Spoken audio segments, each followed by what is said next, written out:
तो आज नीतीश जी को मैं जनरल डायर के साथ अगर मैं मिलाऊंगा तो मुझे लगता नहीं कि अतिशयोक्ति है। जिस तरीके से इस कार्यक्रम को रोका गया, क्या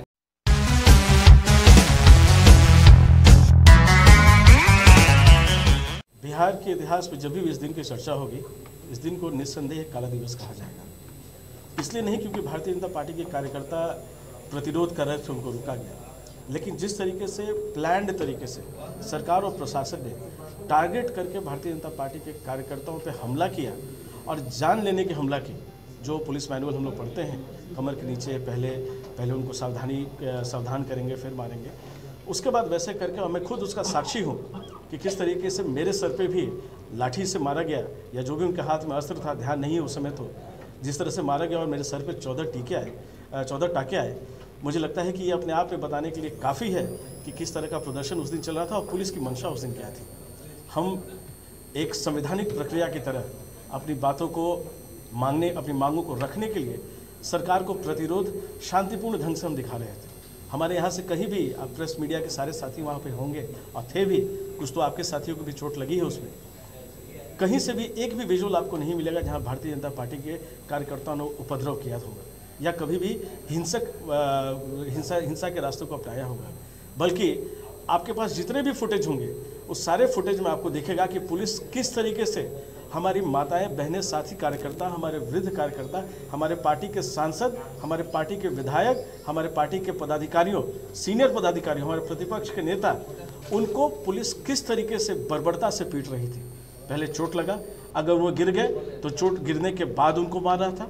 मैंने आपके ही माध्यम से एक दृश्य भी देखा, जिस दृश्य में मुझे दिखाई देता है कि हमारी एक बहन कार्यकर्ता ज़मीन पर गिर गई हैं।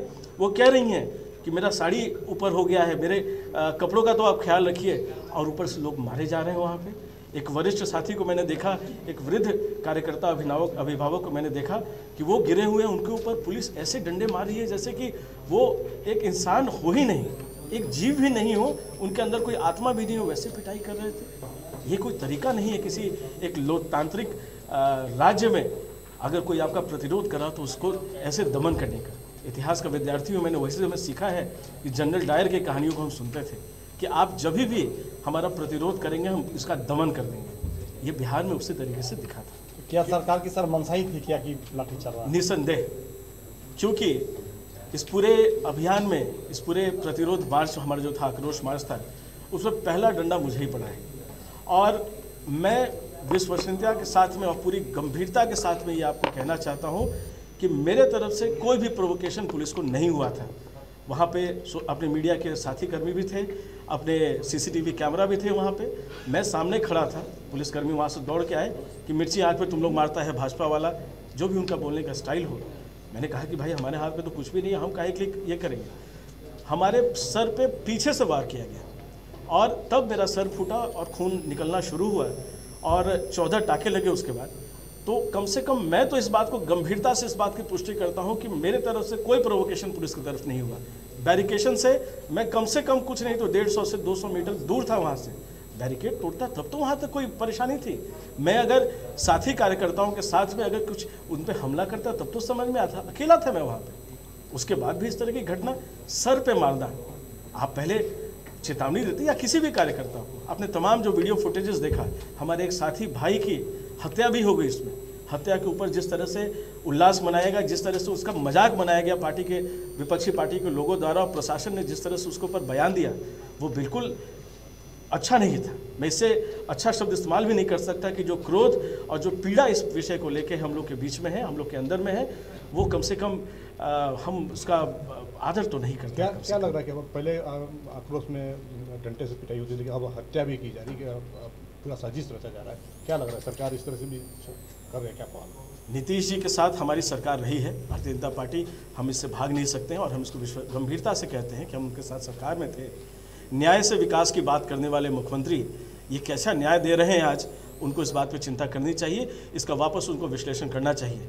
एक लोकतंत्र में अगर प्रतिरोध की भी जगह ना रहे, एक लोकतंत्र में अगर अपने युवाओं को, बिहार के युवाओं को की मांग को भी रखने की हमारे पास क्षमता और आज़ादी न रहे, अगर हमारे शिक्षकों की मांग को रखने की भी आज़ादी हमारे पास न रहे, अगर हमारे पास अपने बिहार के गिरती अर्थव्यवस्था और गिरते कानून व्यवस्था की भी बात मांगने की अगर हमारे पास ताकत न रहे, तो फिर इस लोकतंत्र का कोई मतलब नहीं होता है। किस न्याय की बात कर रहे हैं? ये जंगल राज 3 की वापसी फिर से आ गई है, हम लोग को ये देखना चाहिए। बार-बार सर पर ही क्यों प्रहार किया जा रहा था?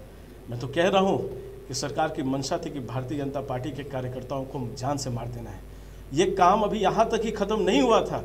अगर आप अपने वीडियो फुटेजेस को भी देखेंगे और जो प्रेस मीडिया के साथी, एक हमारे प्रेस के साथी मेरे सामने थे, सोशल मीडिया का उनका साइट था, वो जब पुलिस की पिटाई हो रही थी, उनकी भी पिटाई हुई और वो गिरे एक गाड़ी पे, जिस गाड़ी में बच्चे और महिलाएं और पुरुष थे। अगर वो एरिया ब्लॉक करना था और हमको अगर डाकबंगला चौराहे तक रोक देना था, तो मुझे लगता है कि उस एरिया में सिविलियन गाड़ी नहीं होनी चाहिए थी। वो रोड पूरा नागरिकों से भरा हुआ था, पुलिस प्रशासन ने उनको जाने से रोका नहीं था। अगर भारतीय जनता पार्टी के अनुशासित कार्यकर्ता नहीं होते और कहीं से किसी ने प्रोवोक कर दिया होता, तो क्या माहौल होता पटना का, मैं उसकी कल्पना भी नहीं कर सकता हूँ। आपके माध्यम से मैं भारतीय जनता पार्टी के और बिहार के एक एक नवयुवक का मैं धन्यवाद देना चाहता हूँ कि इतनी दमन के बाद, इतनी लाठियों के बाद, आंसू गैस के बाद और जानलेवा हमला के बाद भी आप लोगों ने अपना संयम रखा, क्योंकि हम बिहार वासियों के लिए, बिहार के युवाओं के लिए जो लड़ाई लड़ रहे हैं, उसमें बिहार के लोगों का हम बुरा नहीं कर सकते थे। एक भी दृश्य आपको नहीं मिला होगा जहां पर किसी दुकान में तोड़फोड़ हुआ हो या किसी गाड़ी का शीशा तक टूटा हो। पार्टी के द्वारा भी उन लोग पर प्राथमिकी दर्ज भी की गई क्या? पार्टी तो अपना लीगल ओपिनियन पे जा रहा है। अभी तो हमारे जो कार्यकर्ता, हमारे साथी का, भाई का जो देहांत हुआ है, हम उनके घर आज हमारे प्रदेश अध्यक्ष जी भी जा रहे हैं वहाँ पे। उस परिवार के साथ हम पूरी मजबूती के साथ खड़े हैं और सरकार ने लगभग 65 या 68 लोगों के ऊपर प्राथमिकी दर्ज की है। उसमें उन्होंने जोड़ दिया है 60 से 8000 लोगों के ऊपर अज्ञात उन्होंने FIR किया है। आपके पास पुलिस व्यवस्था थी, आपके पास CCTV कैमरा था, सब कुछ था उसके ऊपर। अभी तक मिर्ची किसने डाला था उसका अभी तक उन्होंने उसको एक्सपोज नहीं किया है। हम तो वेट कर रहे हैं कि जहाँ से ये लाठीचार्ज शुरू हुआ, जिस पूरे उनकी मंशा से और जिसको उन्होंने कवर करने की कोशिश की कि लाठीचार्ज आँख में मिर्ची डालने के बाद हुआ है, वो अभी तक मिलना मुश्किल है। महागठबंधन के नेताओं द्वारा कहा गया कि बदला लिया गया है, इस पर क्या कहें? लोकतंत्र में बदला की जगह होता है क्या? और बदला लिया भी है तो उन्होंने किससे लिया हो, किस बात के लिए लिया है? मुझे लगता है कि आप उनके एक मंत्री की बात की भी चर्चा कर रहे होंगे। बाकी तो अभी सोशल मीडिया पर हम लोग को ट्रोल भी किया जा रहा है, जो वीडियो था कि मार देना चाहिए था, धमकियाँ भी मिल रही हैं। तो खैर, भारतीय जनता पार्टी का एक एक कार्यकर्ता निर्भीक होता है, हमें उसकी चिंता नहीं है। लेकिन लोकतंत्र में बदले का जगह नहीं है। और बदला आप ले रहे हैं तो किसके लिए और किससे ले रहे हैं? उन्हीं के साथ जिस दिन अगर वो विधानसभा की जिसकी वो चर्चा कर रहे थे, विधानसभा में तो नीतीश जी की सरकार थी, भारतीय जनता पार्टी NDA के साथ जब सरकार थी तो नीतीश जी थे। बदला आप ले तो किससे ले रहे हैं? बदला लेना होता तो आप नीतीश जी के साथ बदला लिए होते। पहले तो आप रोज विधान परिषद और विधानसभा में हैं, आपको शुरुआत वहाँ से बदला लेने का करना चाहिए था। तो बिना मतलब की अनर्गल बातें हैं।